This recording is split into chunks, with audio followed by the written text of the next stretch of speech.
YouTube channel. And this just allows for the public as well as our school to hear these designers speak, and it gives us the ability for comments and questions throughout the chat. And then after Sophia speaks today, we'll have a very short window for questions, and we ask that you hold your questions until that time. And Oscar Solis is here acting as moderator for the question portion. He'll gather your questions from the chats, and we'll do our best to facilitate that Q&A portion. So with that, I'll hand it over to Nicole to introduce the series and OOMK. Yeah, so hi everyone again. My name is Nicole Bowles, and I am also a MDES graphic design candidate from the class of 2022. So this year's seminar series, Flour, Salt, Water, started with our MDES cohort grappling with the shift in social norms due to the global pandemic. Bread making became a unique cultural signifier of life in quarantine and an analogy for structures of consumption, especially last spring and summer. We wanted to gain a greater understanding of the structures that influence our daily life while positioning design as a catalyst for change, and we've invited designers that we believe are involved in similar investigations. Following today's talk, we will have one more scheduled talk on October 28th by industrial designer Annie Liu, and you'll be able to find out more information and links to those talks on our seminar series webpage at seminarseries.design.uic.edu. Again, we are so thrilled to have one of my kind here as a speaker in our 2021 seminar series. One of my kind, also called OOMK, is a multidisciplinary art design publication collaborative founded in 2014 by Sophia Niazi, Rose Norden, and Hiba Lamara. OOMK currently participates in a residency headquartered within Somerset House Studios, London's Working Arts Centre. There, they publish zines, program events centered around publishing, and lead discussions on arts for social practice, alternative education, self-publishing, and centering marginalized voices through print and small press. The collective also runs Rabbit's Road Press, established in 2016 as a community printing press in Newen, East London. From that space, they produce the OOMK Zine, a biannual publication focused on women, art, faith, and activism, each issue centering on a different theme. RRP also contains an informal library of wide-ranging zines collected by OOMK across a variety of international collaborative projects since 2013, now held on site at Rabbit's Road Press within the Old Manor Park Library. Rabbit's Road Press has been open with access to sessions that offer the local community an opportunity to learn risograph printing for free, with the goal of making the press as accessible as possible and building community through publishing. So thank you for being here, and I will now turn it over to you, Sophia. Thank you very much for that introduction, Nicole. I will try to share my screen.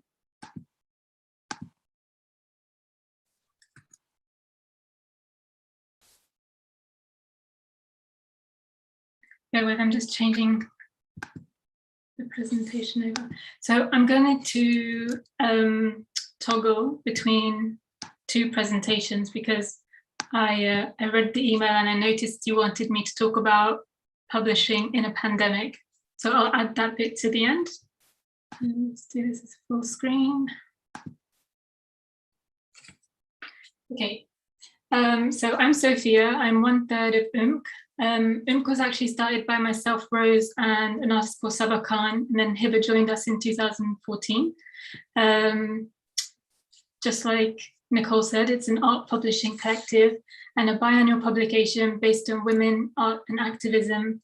It's very visual-led. Each issue has a different creative theme, so we really encourage people to make new work. And for each issue, we have a public thinking. So anyone who wants to be part of the issue is invited to a brainstorming meeting, and we just brainstorm different ideas so that there can be some accountability and we can chase people up on their contributions. We actually haven't put out a new issue of OOMK in a while. And the reason for that mainly is because there are lots of zines that are similar to OOMK now. And when we were starting out, there weren't really any. So we've kind of shifted our efforts and energies towards running a printing press. Here are some examples of work from the zine. Like I said, it's very visual, so there's a focus on photography and illustration. So the context that OOMK kind of came out of was in the backdrop of Tumblr culture. I don't know if you guys are too young to know about Tumblr, but Tumblr was a really big thing when we were younger, and we were really tuned into the girls zine scene on Tumblr. And there was one particular one called Girls Get Busy, which maybe came out just a little bit before Rookie. And so around this time I was making my own zines, and this is a spread from the first zine I ever made called Talk to the Scarf Because the Face Ain't Listening. When me and Saba met Rose, it was at a zine fair where we were tabling. So me and Saba were making these simple zines and printing them out, photocopying them, assembling them, and distributing them at zine fair. So for us, that kind of informal site of distributing books was our art world. We weren't really in tune with the more, how do I say, like institutional, professional art world. It was a small community and quite specific way of making and sharing ideas. Quite early on, when Hiba joined us, we decided to make a manifesto together, and that was to help us to all be on the same page. And the manifesto has been really helpful for us when we're deciding whether or not to do certain projects, especially with institutions. And it was kind of like an ideal thing, kind of like trying to bring about this collective through like dreaming together and making this ideal world together in writing first and then working towards it.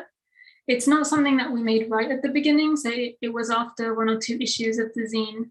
And it just shows that our influences were very varied and that we had quite a clear focus. We were really inspired by other women collectives, especially in the art world. So Sea Red Women's Workshop were a radical screen printing workshop based in London, in Elephant and Castle, which is a place in London. And we met them at the Feminist Library, but before that they'd had an exhibition at the ICA in London, and I was just so impressed and blown away by the posters. They were really beautiful, they were powerful. We were really into activist art back then, so we were like, oh my gosh, we can't believe we never heard of these people. And then when we met them at the Feminist Library, they were really nice people as well, so we got talking to them and we interviewed them for an issue of OOMK, and the way they worked together was very collaborative, and they didn't really put their name on their individual works. Like all of the work was just Sea Red Women's Workshop work. And they said that their male contemporaries at the time never understood that. They always wanted to know, well, like who did the writing, who did the pictures? And they were like, it doesn't matter. And that's kind of like an ethos that really chimed, like, yeah, we really liked the ethos. The collective was broader than the 3 of us. There were other people who would dip in and dip out over the years. So Arwa Burao is a filmmaker, and she worked with Hiba Lamara to make this film called Black Books, the story of Britain's first Black bookshop. This is a bookshop that Hiba had some experience not working in. She worked at an archive, John LaRose, but it was connected to this bookshop. So the collective has always been a site for learning, and learning in an organic way, just learning from each other, knowing that we're all from slightly different worlds, and learning informally. Quite early on, we got an opportunity to exhibit our work. We kind of made OOMK in the backdrop of like post 9/11 media hysteria, where Muslim women were very often talked about, but not talked to. And we felt the subjects that we were allowed to comment on were very narrow, and the subjects that we were expected to respond to were just also very narrow and quite boring. Like we just got bored about reading about hijab and covering and things like that. And so we felt mainstream media wasn't a place where we were able to hear each other. So OOMK was really started, well, initially Rose suggested that we all work on a zine together about significant Muslim women throughout history. And in theory, that sounded really great. But as soon as we started working on it, we all realized that we didn't know about history and it would take too long to find out. So we decided to make OOMK about creative Muslim women. And then very quickly realized that that wasn't a fair or a true representation of our world, because we did know so many other creatives. So it ended up being like 50% Muslim women and 50% any other. And we would kind of do our research for each issue and approach new people, and also have an open call. So kind of related to that, we're also very aware of lots of anti-terror legislation and how it was affecting people in our community, like very close to home, like people in my local mosque, people who we all knew. So we were connected to the Islamic Human Rights Commission, and we knew about the work they were doing, and they had a small gallery space in their bookshop, and they asked us if we wanted to do a show there. So it was the first time that we kind of thought about what it is to curate and to put a show together, and we took the opportunity to make new publications. This is a zine that I made with Arwa Burawa, who's a journalist. She did the writing for this, and it's a story of a small Palestinian village that tries to become self-sufficient under Israeli occupation. And I did the illustrations with her. So the exhibition was all around our visions for the future. There was also an audio piece. We had lots of publications that we had collected on display. And it was a nice site for gathering and kind of forcing us, to have a deadline and produce some new work. So as you can imagine, none of our work up till this point, like we didn't make any money from it. OOMK, we sold for the same price that I took to print, and we didn't want any advertising in it. So, but off the back of OOMK, which kind of acted like a portfolio for us, it kind of demonstrated that we knew how to gather content, how to design it, how to publish and distribute. And so we developed Studio OOMK off the back of that, where we run creative workshops, we host publishing fairs, and we function as a creative design studio.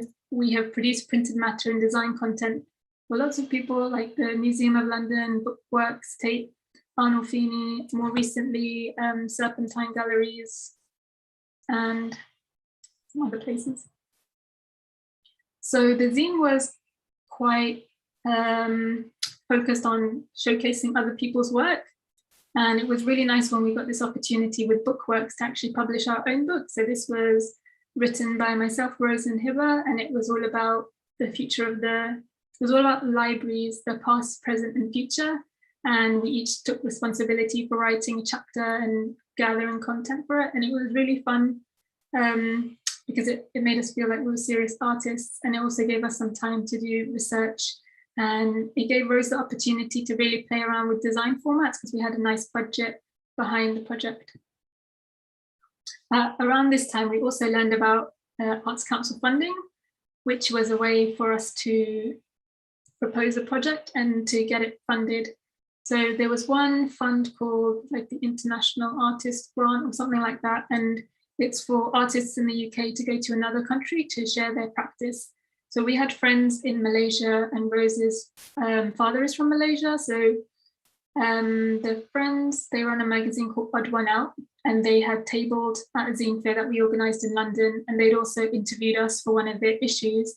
So we teamed up with them, and we decided to make a publication about self-publishing and zines in Malaysia, because we felt like there was a lot written about self-publishing, relating to places like Berlin, London, New York, but we had no idea what was happening in Asia or other parts of the world. So we thought this would be some good research to do. In hindsight, I think we definitely overcommitted, because it's normally a grant for one person, and we split it between 3.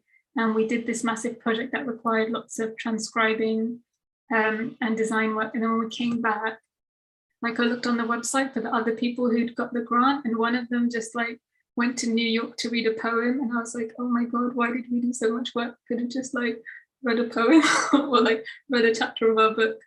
But I think that was like a really big lesson to us to not overcommit, but also like it wasn't a complete nightmare because it was actually a project that we felt strongly about. So whenever anybody asks me for funding advice, I said just don't ever propose a project that you don't actually want to do, because even if you get the money, it won't be fun. This is a workshop that we did at the Tate Gallery. It was like collage to animated GIF making, which was really fun. And it's interesting, like once we started getting into the art world, it was really quick to kind of move through that and get more work. Like we met someone who worked at London College of Fashion at this event, and then we did some workshops at London College of Fashion and just random things like that. But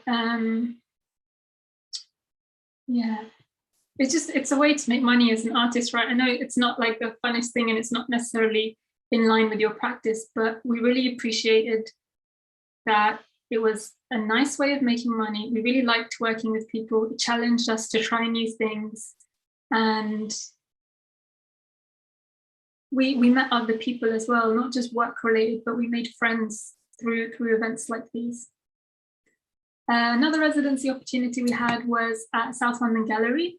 This was really nice because it was working with the same group of children for maybe 6 months in an after school club. And it was like mixed ages. It was because it was the after school club, it was like 6-year-olds to 11-year-olds. And we kind of came up with this concept called Big Family Press.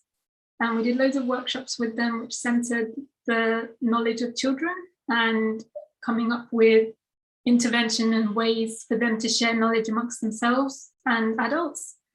And we partnered with a local university to twin an illustration student with one of our kids, and the kids had made up their own stories, which we audio recorded, and then the students illustrated them. And a nice thing about this project was that they had an actual show at the South London Gallery, which all the kids came to and some of their parents came to. So that was like a nice experience of working with an institution. And Big Family Press actually we negotiated to take over their risograph machine and move the entire project to Rabbits Road Press once their funding for that project ended.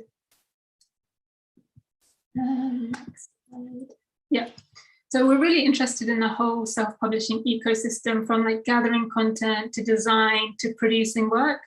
And kind of the missing element, because we'd also run publishing fairs, but the missing element was the printing. We always got our printing done through professional digital printers. And myself and Rose had both been to art school and we were both into risograph printing. But when I say into, I mean like we just liked the aesthetic. We didn't really have a lot of experience in it. And the reason is because there weren't really any places where you could get used to risograph printing. You had to kind of just know what you were doing and send your files to a printer. And then, yeah, that process was too intimidating for me.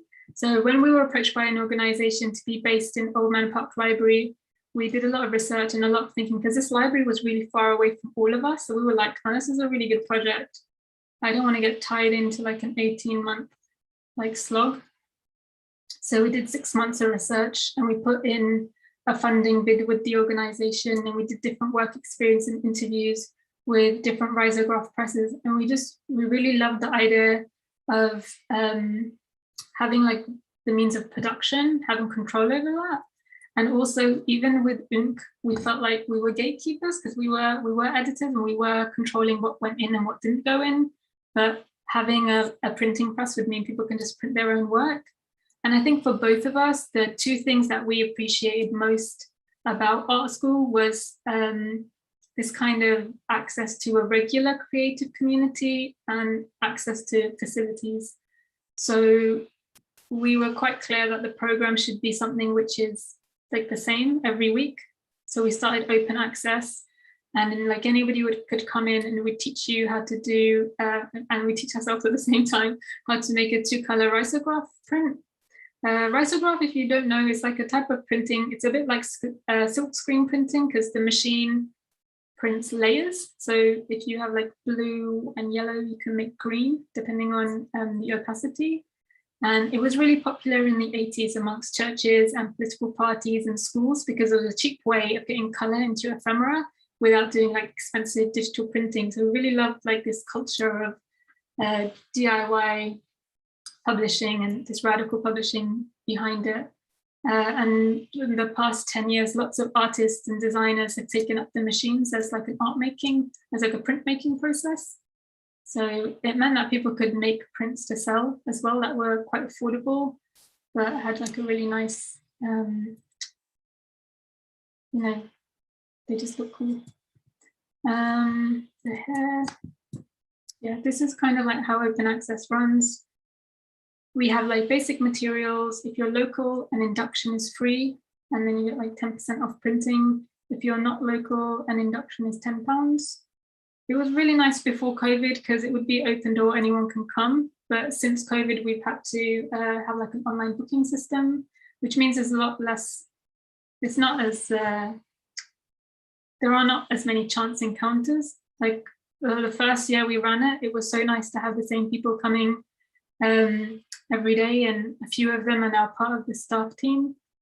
But I don't know, hopefully we can do that again soon. We also took the printing press to the museum once. And like I was saying before, how we're interested in the whole publishing ecosystem. So I used to go to a lot of zine fairs with Rose and Seba, and we met Hamja Ahsan, who's another artist there. And we were really, I mean, it was really lovely to be selling your work and to be part of this creative community, but it was very apparent that it was a very almost apolitical space. It was just lots of like cat drawings and animal zines, and so it was really good to meet Hamja, and we decided to put on this festival together along with Helena Week called DIY Cultures, and it ran in London for 5 years, and it was a one-day festival with about 2,000 people attending each edition, and it was centered around maybe 80 exhibitors selling zines, and at the heart of it was a program of talks kind of exploring the intersections between art and activism. We were really interested in how publishing was kind of part of broader movements and broader projects and things, and not to look at it in an isolated way. Anybody who wanted to be at the fair could be at the fair. If you didn't have a stall, you could bring your zines in the morning and it could be on the communal table. And because it was like a really not creative process with all the admin, I always insisted on doing the flyers. So these are two of the flyers from the festival. And as the years progressed, the festival kind of spread out throughout the venue. And in the last 2 or 3 years, we were able to run an exhibition for between 2 to 4 weeks. So it was a really nice opportunity for us to explore some of the themes in a slower way, so people could come over a period of time. And also gave us a chance to try curating exhibitions together, which was really fun. So how did my personal practice kind of, I mean, I like to add this bit when I'm kind of lecturing to students at uni, just to show that working collaboratively doesn't come at the cost of developing your own work, and that it actually can really enrich and support it. So this is some work that I did for my MA, which was about the women of the War on Terror. There's a book called Shadow Lives written by Victoria Britton, and it just explored the stories of a lot of the women who had been affected by the War of Terror. Either their husbands had been imprisoned or their sons were affected. And as soon as I started researching it, like I realized their stories, like they had told their own stories online already. So for my project, it was just about collating them all together so that they were a bit more centralized. And one of the things that that really struck me when I read that book was the kind of rituals that emerged out of being subject to anti-terror legislation. So one of them, the woman's husband had gone missing, and the only way she would find information about him was by watching the news. And another one, the mother, she always set the table for her son who had been extradited to the US. So I made some animated GIFs. Sorry, these are not animated. I just don't trust them to work in presentations. So I just put the stills. And more recently, as part of a fellowship at Birmingham City University, I was looking at the housing market and the visual culture of it. And I had a solo show there, and really all of the work that I did with OOMK helped me to get here and supported me to get here, and it didn't hinder me or hold me back. And I think that's just because if you spend your time and effort kind of making an art world, then that's a lot more solid than building yourself a career which just involves one person. Just gonna go to the publishing in a pandemic bit. Am I running over? I'm running over. I'll do this bit really quickly. Okay, so publishing in a pandemic. There were a lot of things that changed over COVID, and then some of them were bad and some of them were good. So things that we said goodbye to, like public workspace, money from workshops, commissions, working collaboratively, IRL, things that we had to think about. But is publishing important in a pandemic? Is it feasible? How is it different or the same? How much has publishing been affected by COVID? And then things that came out of it were, we were spending a lot more time and energy on personal projects. We were thinking a lot more locally. We designed remote risograph induction packs. We managed to get some money from an emergency grant, and we were working collaboratively more than we were before even. So here are some projects. I printed a family poetry book, which I'd been meaning to do for 2 years, but I finally got around to doing that. And Rosalie Schweiker, who works with us at Rabbits Road Press, she printed a really lovely zine that she'd made for the people who live in her block of flats. And she reprinted this zine that she'd made called How to Talk to People You Disagree With. This is a picture of the remote printing packs, which we have yet to launch, was figuring out the logistics with technicians. One of the really fun kind of how do we work together if we're not together things that came out of it was online offline school. So this has been a week that we'd all put in our calendars that we will all be at the press to work on our own projects, and then it couldn't happen because of COVID, so we moved it online, and it was actually really successful. We had like morning meetup, and then everybody had to finish one project that week that would take them 8 hours. So it was 2 hours a day, and Friday was just for having an exhibition. Yeah, and then we ended up running that 3 or 4 times, one time for the public, one time for the same people from the public who attended, and then twice it was just for us guys. Yeah, is that it? We worked with 2 artists, so this is the kind of work that was able to continue. We've been working with Bethlehem Gallery, which is a gallery based in a mental institution, a mental health hospital. And we work with 2 artists to create publications around mental health and justice, which was nice. So all of a sudden we were like, oh my gosh, supply chains are probably going to break, but we have our own printing press. It is the first time that it really dawned on us that we have this incredible resource where we can just like go and print stuff and post it to people. We posted, I think, 100 of these out. And we also made an art newspaper called Milke Chai.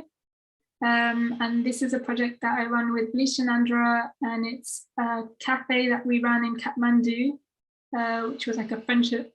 It was like a cafe around kind of building friendships around caste, like across caste, race, religion. And we ran that for 5 days in Kathmandu. And then we got funding to run it again, but obviously we couldn't because of COVID. So we turned it into a newspaper and kind of invited 12 artists from across South Asia to make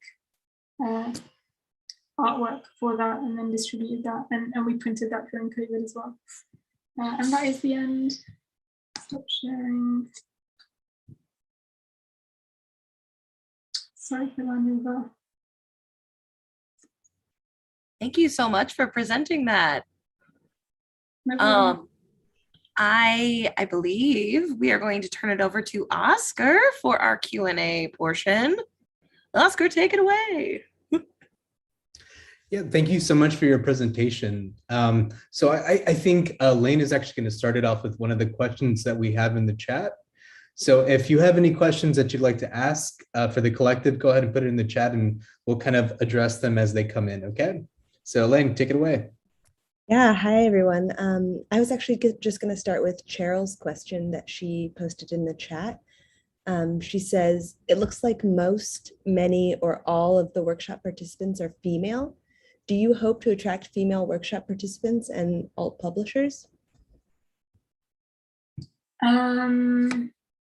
I think because we kind of started in that girl zine space, like even online Tumblr, it meant that a lot of our online following was of that community. So it's not something that we actively, I mean, we've never said no to any, like it's open to the public, so anyone can come. But I think hopefully it's just a space where women feel more comfortable and more welcome, so they're more likely to come. And also all of the work that we do, we primarily think about our friends and our community. So those are the people who we are literally telling like, hey, come to open access or come to this workshop. So it's not always like a far out public. Sometimes it's just like people who are quite close to us.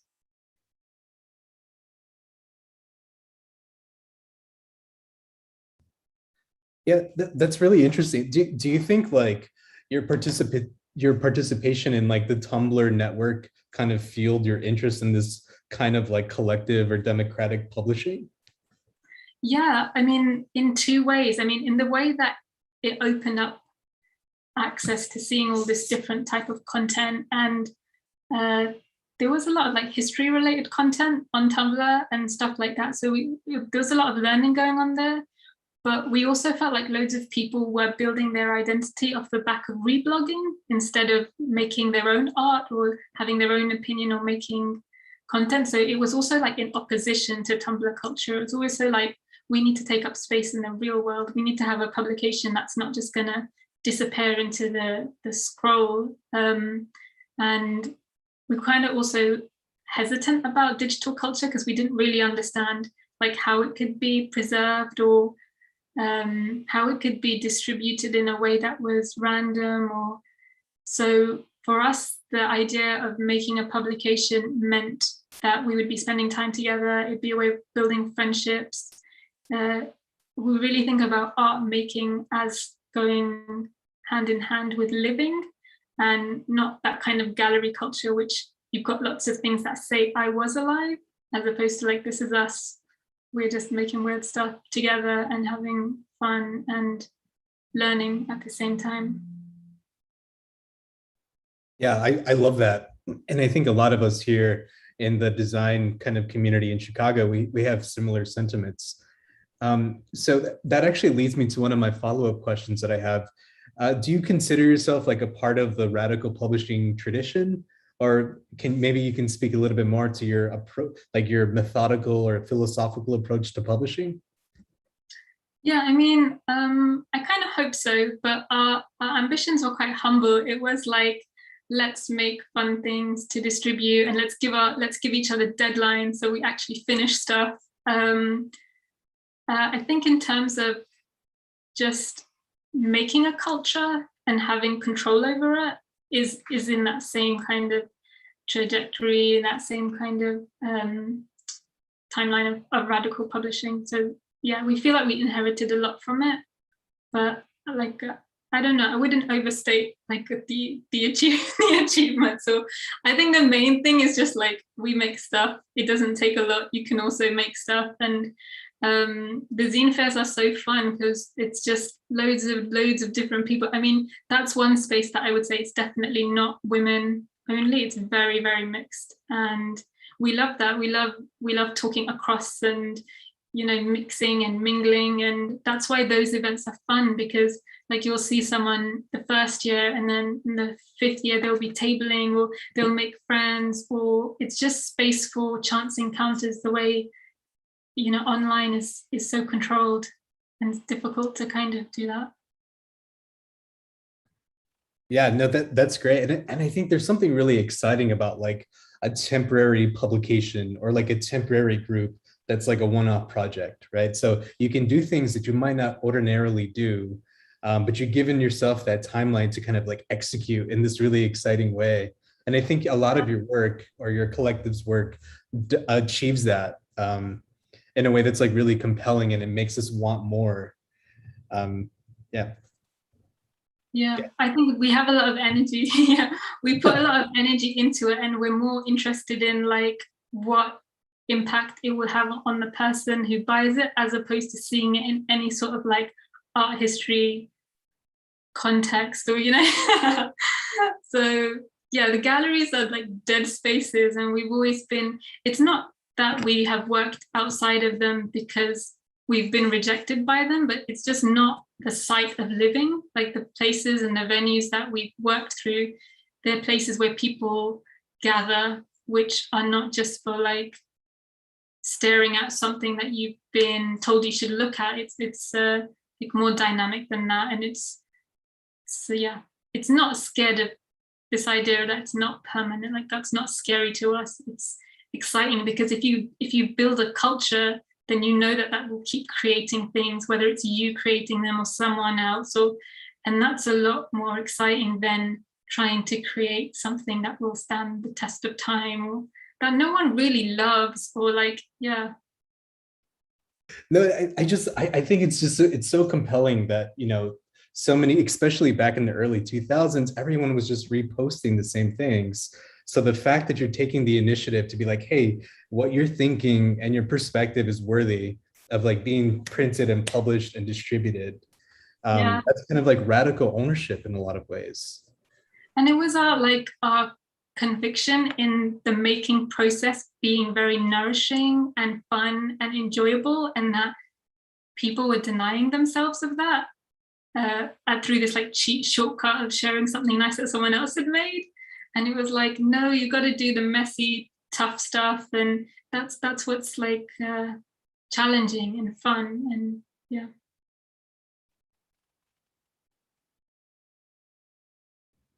I can grab another question from the chat. So Lauren asked, how did you promote and spread the word about OOMK and other projects?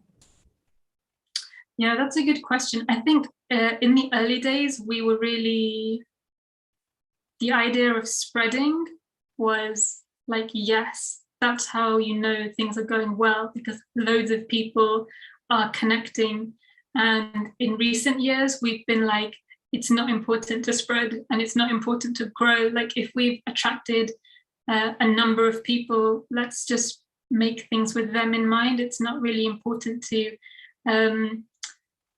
it's bad to like grow exponentially. Any sort of exponential growth is bad and scary, and you lose connection. Like the press is set up in a way that it's small and it will always be small. And we've managed to develop really like long-term relationships through the press because of that, but they're real. They're like making real friends through it and working on interesting self-initiated projects. So I think actually it was Rose and Hiba who were like, because at one point I was like, oh, we need to do more content. We need to have like more stories, or we were seeing like other people putting out, commenting on current affairs all the time. And then at a point you just realize like, well, Rose and Hiba were like, why should we do that? And I was like, oh my God, yeah, why? So I think just, challenging that and working on projects that we think are worth working on, as opposed to trying to be relevant or trying to get any sort of sensational, any sort of hype, because at the end of the day, like none of us want to be famous or anything like that. And like, we don't want to feed into anxiety culture, and we don't want to be feeding into this culture where you have to be online all the time. And we don't personally want to be online all the time. And it's, and it was a conscious decision. So how did we spread the word? When we're doing publishing fairs, we built a following through like Tumblr and social media, and we worked with other artists like Hamja and Helena, and the publishing fairs kind of promoted themselves, because if you've got like 80 exhibitors and they're all promoting it through their channels, and that was one main way of spreading the word. And then we did use social media as well. it's just not something that we're on all the time. It's like the projects that we do are mainly the publications. And then the space is a place that's open at set times. And then we are like there, we are present, but and the other times we are like doing other stuff.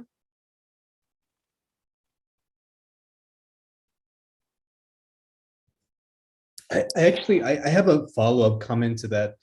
What made you decide to go into like this hard like publishing format, like a risograph printing or like physical printed matter publishing, as opposed to like digital printing or using online media like a website, for instance? What's That's a good question. Yeah.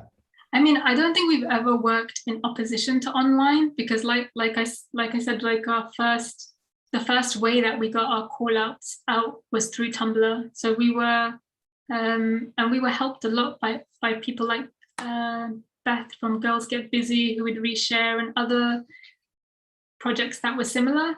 But print was the culture that we were familiar with. Like I was making my own zines and Saba was making her own books, and it was a medium that really suited both of us because it was a format that like had a beginning, a middle, and end. It was nice to work through. There were a lot of rules, but there was also a lot of room. And so that culture of sharing printed matter was familiar to us. And then we discovered that there were zine worlds and that what we were making were zines. And that was really fun. But yeah, and I think we were also doing it at a time where magazines were big, like ID, Vice, Days. Like magazines were definitely a big thing through which culture was transmitted.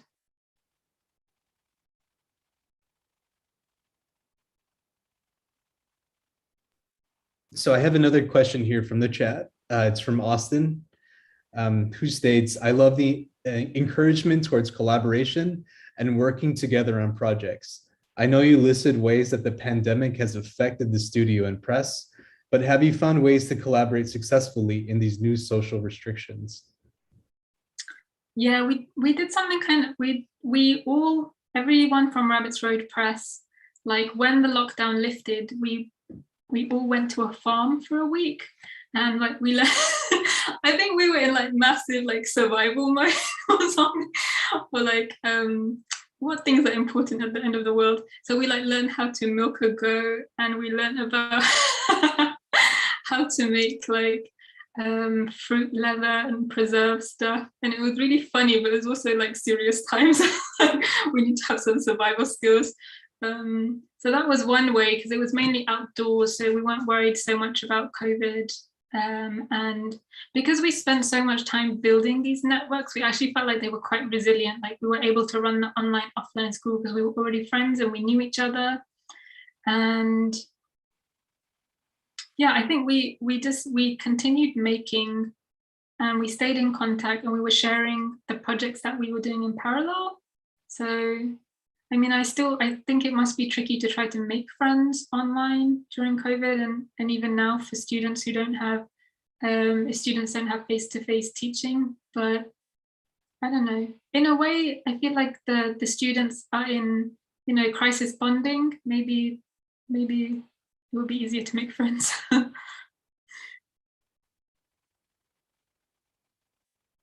We should teach like a fruit leather making class. Like let's collaborate.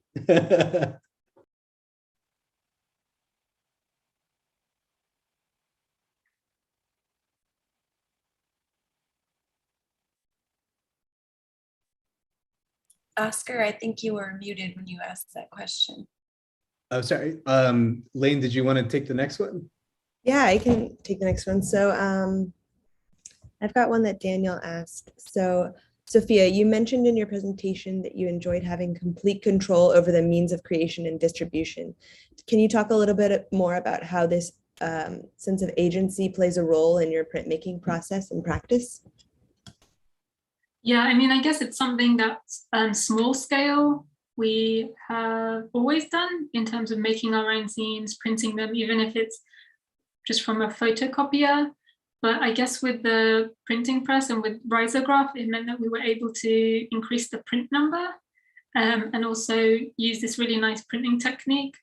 I think I think it's really important in the art making aspect, because when we initially started the press, I think there was amongst us, we thought that the main way we would make money is through print jobs, like through doing other people's large print jobs.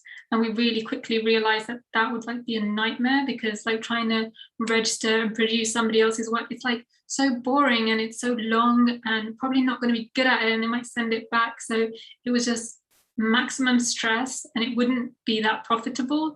And we realized that we could make more money and do something that we're better at if we would focus on just leading workshops.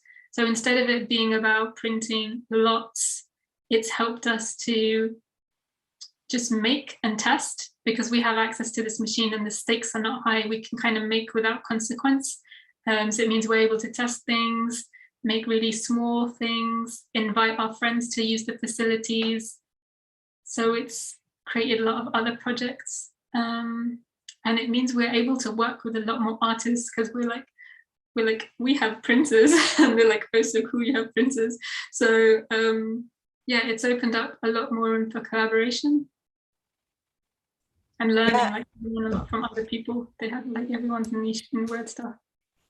I was just going to say, you seem to talk a lot about making friends and having friends when you're doing this art. And I'm wondering if that's something that you find really valuable, is to have like a strong relationship with your collaborators, or if maybe that's not important. I'm just curious your take on that.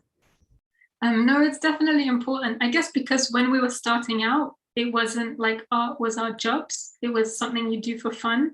So when you do stuff for fun, it's like not professional, and you want to hang out afterwards, and like hanging out is the main reason you're doing it. So I think if we'd gone through a very like professional route where we were doing a business together and we were trying to make money, it would be very different.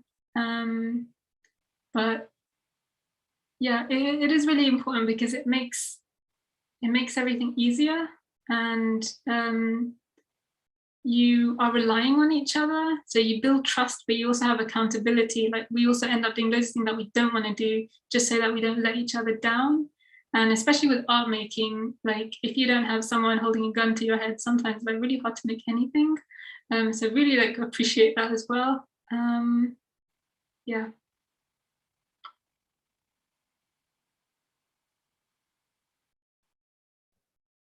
Okay, so we have another question here from Cheryl, who's asking, do you view design as a disciplinary profession that requires training? We know that you teach, or as a human activity shared by all? Yeah, I think design definitely requires training, because Rose was our graphic designer, and I was like, what's a spine? Like, how do you know exactly how many millimeters the spine should be? Like, there were so many things that I never asked her, because I was just too scared. Like, it took me so long to figure out how to make an image high res. I was like, oh my God, how do you make it high resolution? why can I see the pixels? So I feel like we've always worked to the edge of our abilities. So when our work looks crappy, that's still like literally the best we can do at that time. But even any opportunities I've got to train up, I have, like I did an InDesign course, and that was really helpful. It was really gave me a lot of confidence. And Rose is like so experienced, and it's really wonderful to go through design training and to have that time to spend with things like type. And yeah, so but at the same time, I also know intuitively that if you're a creative person, you can do design. Like even as an amateur, you have like sense of space, color. So I was definitely designing before I knew anything formal about design.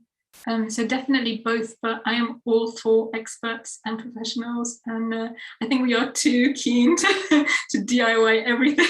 Like, no, stay in your lanes. I definitely understand that sentiment. I don't know. I feel like there's something to like, I actually tell my friends that are artists, like if you've written an email, you're a designer, or you've done design in some capacity, right? You've organized material and information in a way that you want it to be legible and instantly understood. But do you think design should be democratized and made accessible to everyone?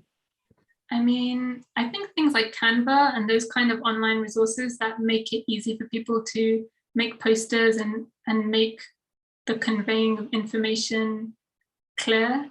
Like I'm sure graphic designers are like, no, you did not just say Canva.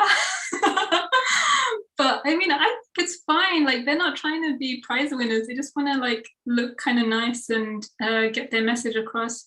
I think everyone is designing, but I don't think that should be an excuse to be complacent. Like if you are designing and you want to be a better designer, you should like spend time on it. And like it's amazing how software can help you achieve like much better results, which are essentially better for communication and understanding. And I think it's noble to try and make things easier for people. Fair enough. I just say that if my design looks bad, it's very punk. It's very DIY punk. You don't get it. It's cool. You don't all need to be like top designer winners, you know, like we can be edgy and fun and and also be nice. Yeah. Fair enough. Fair enough. Everyone should do it, but just like I don't want people to get too cocky if their work's, you know, like room for improvement sometimes.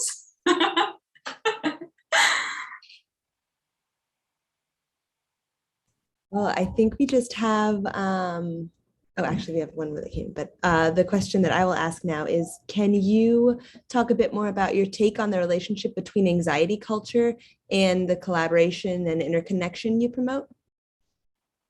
Yeah, I think maybe the anxiety is related to like loneliness and this, I think with social media, a lot of stress around the control about how you're perceived. And if you work collaboratively in the real world, a lot of that is alleviated because you're decentered almost. It's not, everything's not about you. Yeah, I don't really have that much more to say about that, but like as a felt thing, working communally is pleasant, and working by for me, when I work on projects by myself, it's just more difficult. And I really appreciate the different perspectives of people. Like I appreciate someone looking at my design work with a side eye and being like, who did that? Like, and offering their help and support. But I think it's difficult in a culture where it is so individualistic, and your success, you almost automatically, it needs to be an individual success. And you don't want it to be a group success where your name gets lost. And also this idea of personal branding, how especially if you're coming from art or design, there's this pressure for students to develop like a personal brand, which involves their personality as well as their work. And that's just like, it's really stressful. And I don't actually know how to advise students because it's quite a competitive world and people do want visibility. And it's like, how do you strike that balance with visibility, but not making yourself entirely vulnerable or entirely at the grip of other people's approval? And I think working collaboratively eases a lot of those tensions. Like I know just working with other people, it means we can all be OOMK. Like I'm stepping in today as OOMK, tomorrow it will be Rose, the next day it will be Hiba. And so it's immediately like divided by 3. Yeah, it feels quite free. Yeah, I think you touched on something that's really critical to a lot of creatives right now, where, you know, we're always torn by like the cost benefit of how we're spending our time. Like, do we work on something that we're really passionate about, but we know there's no financial return? Or do we work on projects that are, you know, maybe not as interesting, but it's going to pay the bills? Do you have any like insight into how you kind of approach that dilemma? Yeah, but it's not a good insight, Oscar. Like I didn't trust art. So I did teacher training when I was quite young. So I was a primary school teacher, and I've kind of always felt like I have teaching to fall back on. So it means that I can take risks in a way that I wouldn't if I felt like each step is so important to my reputation or my career. But I don't know that it's so difficult to go down the money only route, because these days it seems like even if you have money, it's not enough. So may as well be happy. I don't know. I don't know. Yeah, don't ask me. I'll say be happy. So, yeah. So I have another question for you from Gannon, who's actually asking about the Rabbit Road Press logo. He's asking, what made you choose that typeface? It seems very runic. I don't know what that means.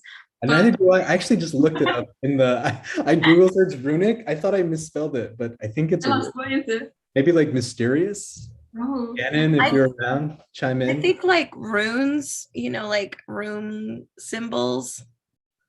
well, I don't know. Either way, I have no idea. Rose made it. So I'm sorry, Rose is not here to answer your question. I think she wanted it to look a bit like a rabbit. I know on one of them it looks a bit like a rabbit, but yeah. Okay, I have a question from Brian in the chat. It says, I believe I noticed the phrase practice, not perfection. Is this about accepting the messiness or imperfection of a pragmatic progression through culture making? Is it something else? And how did the phrase arise and what does it mean to you?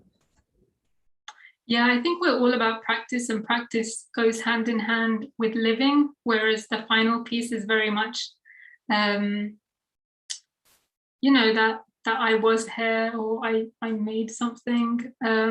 For us, the negotiation of practicing and making is really enriching and rewarding, and it involves like invention and discovery, which are really exciting processes.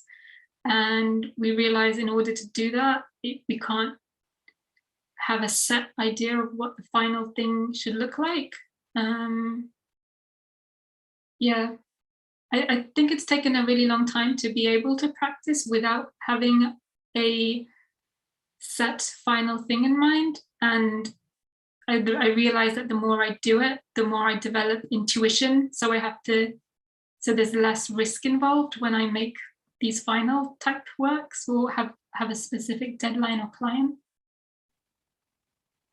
I don't know if that answered the question. I hope it did. I think it did. We're getting a nod from Brian. So.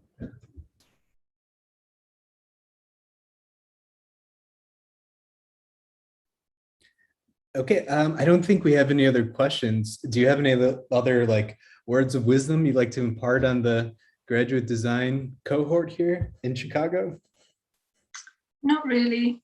Just like take your own advice. You probably like better at giving yourselves advice than me. Well, thank you so much, Sophia. Thank you, Oscar, also, and Jenny and Nicole and everyone on the seminar series committee. Did I miss anything, Nicole or Jenny? Okay. No, that was fantastic. Yep. Thank you again, Sophia. It was wonderful to hear Thank all you about so the work much. you're doing. Thank you so much for having me, and all the best to everyone. Thank you so much.